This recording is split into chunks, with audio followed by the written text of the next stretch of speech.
Ganti rugi tanah untuk pembangunan jalan tol Sigli Banda Aceh akan dibayar pada Juni 2018 karena sudah selesai pengukuran. Tol Sigli Banda Aceh sudah selesai diukur. Bahkan tim Satgas inventarisasi dan identifikasi sebanyak 3.250 bidang tanah.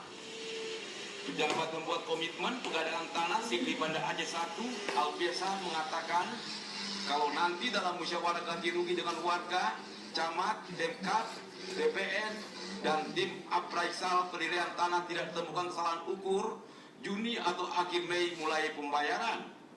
Sebab hasil pengukuran yang diumumkan kepada warga sesuai sinkronisasi antara Satgas A dengan Satgas B yang bertugas menginventarisasi dan mengidentifikasi. Ada waktu 14 hari pengumuman. Warga yang tanah dan rumahnya terkenal proyek tidak komplain akan didaftar dan segera dibayar. Tapi yang keberatan akan diverifikasi ulang terhadap keabsahan dokumennya.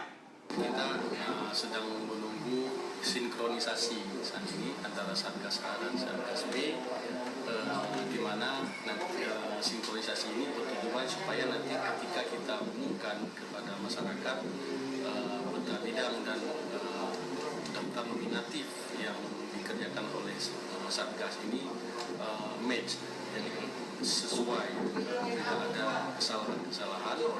Nah, tahapan yang setelah sinkronisasi antara Satgas ini nanti akan dalam waktu dekat akan dilakukan pengumuman peta bidang dan daftar nominatif. Nah, ini menurut aturan yang ada memang disediakan waktu bagi Satgas melakukan ini selama 14 hari.